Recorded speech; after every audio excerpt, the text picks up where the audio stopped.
ఇస్తున్నవాడి చెయ్యి పైన, పుచ్చుకుంటున్నవాడి చెయ్యి కింద. నేను కదా చేతులు కట్టుకుని నిలబడి వంగి ఉండాలి, నువ్వేమిటి అలా మాట్లాడుతున్నావు?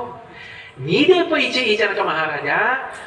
నేను ఒకటి చెప్పనా, నువ్వెట్లా చెప్తావో అట్లా నేను చేస్తాను, కాబట్టి ఇట్లా అనకు, నాకు ఇబ్బందిగా ఉంటుంది అన్నాడు. ఎంత మర్యాద అండి నిజంగా దశరథుడికి, ఎంత గౌరవం! లేకపోతే వెనక ఉన్న వశిష్ఠుడు, యాబాలి, కాశ్యపుడు, గౌతముడు, మార్కండేయుడు ఇలాంటి వాళ్ళు శాస్త్రం తప్పి ప్రవర్తిస్తే ఒప్పుకుంటారా? లోపలికి వెళ్ళారు, సంతోషంగా కూర్చున్నారు.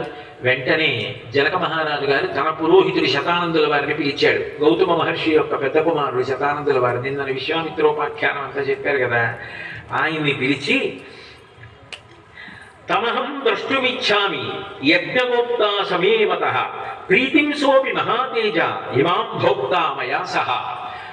నీకు తెలుసు కదా శతానంద మహర్షి, నాకు తమ్ముడు ఉన్నాడు, వాడి పేరు కుశధ్వజుడు.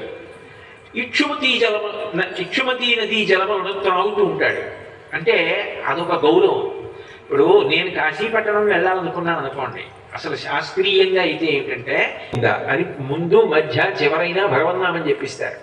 కాబట్టి ఆ కుశధ్వజుడు ఉన్నాడే నా తమ్ముడు, వాడు నేనంటే ప్రాణం. నేను ఈ మధ్య యజ్ఞం చేసినప్పుడు మీరు చూశారు కదా శతానంద మహర్షి, నేను పీటల మీద ఉంటే యజమానిగా యజ్ఞానికి కావలసిన సమస్త సంభారములు తమ్ముడు వాడే సమకూర్చాడు. అన్నయ్య అంటే వాడికి అంత ప్రాణం. ఇంత గొప్ప వాళ్ళతో సంబంధం కలుస్తోంది. పెళ్లి మాటల కోసం దశరథ మహారాజు గారు వచ్చాడు. వచ్చినప్పుడు నా పక్కన నా తమ్ముడు ఉంటే నాకు సంతోషంగా ఉంటుంది.